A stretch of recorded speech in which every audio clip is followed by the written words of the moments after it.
नमस्कार बंधुरा दफादार kitchen with village ফুডে আপনাদের সবাইকে স্বাগত জানিয়ে আজকের ভিডিও শুরু করছি।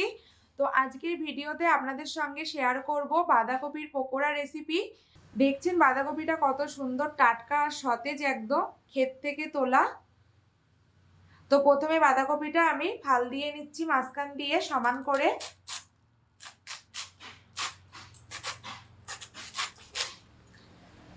পুরো বাঁধাকপিটাই আমি ফাল দিয়ে নিয়েছি। তো এবার আমি এর থেকে একটা ফাল কুচি কুচি করে কেটে নেব, যতটা আর কি কুচানো যায়। এইভাবে লম্বায় আর একটা ফাল দিয়ে নেব, তাহলে আমার কুচাতে সুবিধা হবে। এরকম সরু ফাল করে নেবেন প্রথমে। এবার এখান থেকে একটা ফাল নিয়ে এই পেছনের এই অংশটা দিয়ে অল্প অল্প করে সরু সরু ফালি করে কুচিয়ে নিতে হবে। বাঁধাকপিটা যতটা কুচোনো যায় ততটাই কিন্তু কুচি কুচি করে নিতে হবে, কারণ যত কুচাবেন পকোড়াগুলো কিন্তু ততটা মুচমুচে হবে। তো এই দেখুন আমি ঠিক এইভাবে সরু সরু ফালি করে সুন্দর করে কুচিয়ে নিচ্ছি। কত সুন্দর কুচানো হয়েছে, একদম পুরো কুচিয়ে আমি কেটে নিয়েছি সুন্দর করে। তো এইরকম সরু সরু সুন্দর করে কুচিয়ে কেটে নিলে কিন্তু পকোড়াগুলো দারুণ হয়, দারুণ মুচমুচে হয়। আর মুচমুচে পকোড়া কিন্তু খেতে খুব ভালো লাগে। তো যেহেতু বাঁধাকপিটা আমার গোটা ধোয়া ছিল, সেই জন্য কুচিয়ে আমি আর এটাকে ধোবো না। বাঁধাকপির মধ্যে একটু বেশি পরিমাণে লবণ দিয়ে দিচ্ছি। লবণটা দেওয়ার কারণে কিন্তু বন্ধুরা বাঁধাকপির মধ্যে থাকা জলগুলো সমস্ত জলটাই বেরিয়ে যাবে।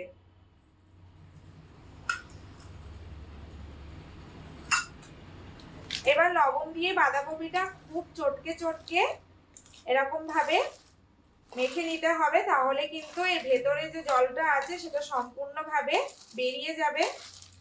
তো বাঁধাকপি এখানে আমি মোটামুটি 6 মিনিট মতো খুব চেপে চেপে চটকে নিয়েছি। তো দেখুন বাঁধাকপি থেকে কতটা জল বেরিয়েছে লবণ দিয়ে চটকানোর ফলে, অনেকটা জল বেরিয়েছে। বাঁধাকপি কিন্তু আগের থেকে অনেকটা কমে গেছে, এই দেখুন একদম পুরো নেলতি পাকিয়ে গেছে। এবার এই জল থেকে বাঁধাকপিগুলোকে আমি মুঠো করে খুব চেপে চেপে অন্য আরেকটি পাত্রে নিয়ে নিচ্ছি। তো দুটো মিডিয়াম সাইজের পেঁয়াজ নিয়ে নিয়েছি, সেটা আমি বাঁধাকপির মধ্যে দিয়ে দিলাম।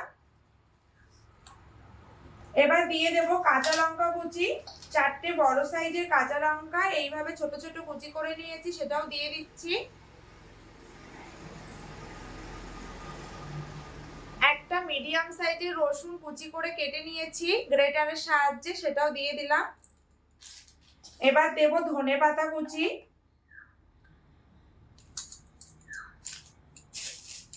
স্বাদ মতো নুন দিয়ে দেব।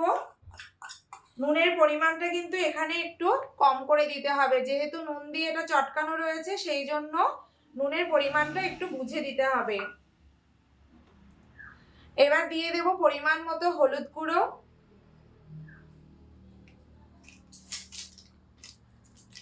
এখানে আমি 5 টাকার জিরের গুঁড়োর পাতা নিয়ে নিয়েছি। তো সবটা তো লাগবে না, এর থেকে অল্প পরিমাণে আমি জিরের গুঁড়ো এখানে অ্যাড করে দেব।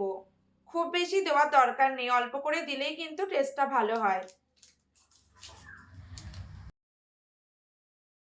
ধনে গুঁড়ো নিয়ে নিয়েছি, সেটাও আমি এখানে অল্প করে দিয়ে দেব।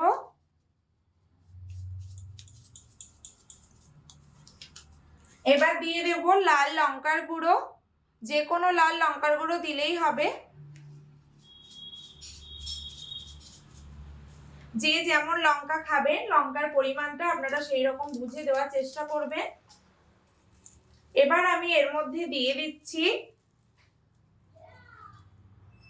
বেসন, পরিমাণ মতো বেসন দিয়ে দিতে হবে বাঁধাকপির পরিমাণ বুঝে। খুব বেশি বেসন দিলে কিন্তু হবে না। তো আমি বড় চামচের মাপ করে হাফ বাঁধাকপিতে 2 চামচ বেসন অ্যাড করে দিচ্ছি। এবার দিয়ে দেব চালের গুঁড়ো, ওই একই চামচের মাপ করে 2 চামচ চালের গুঁড়ো।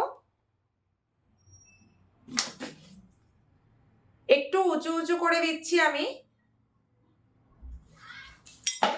এবার এই সমস্ত উপকরণ দিয়ে বাঁধাকপিটা আমি একটু ভালো করে মেখে নেব।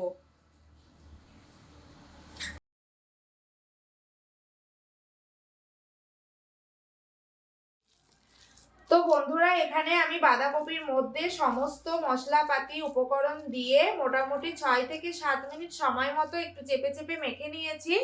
তো দেখুন মাখাটা কিন্তু এরকম হবে। কড়াইতে বেশ খানিকটা সাদা তেল দিয়ে তেলটা খুব ভালো করে গরম করে নিয়েছি। এবার এর মধ্যে থেকে বাঁধাকপির পকোড়াগুলোকে এরকমভাবে বানিয়ে নিয়ে ছোট ছোট সাইজ করে আমি তেলের মধ্যে একে একে ছেড়ে দিচ্ছি।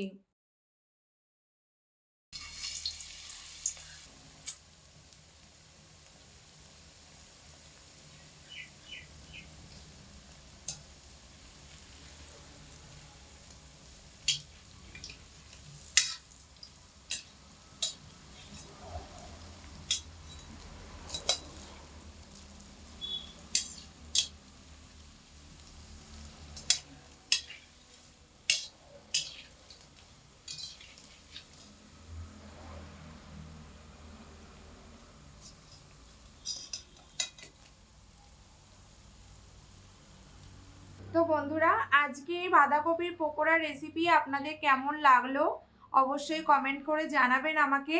আর দেখেই কিন্তু বোঝা যাচ্ছে যে বাঁধাকপির পকোড়াগুলো কত সুন্দর হয়েছে, আর খেতেও কিন্তু দারুণ মুচমুচে লাগে।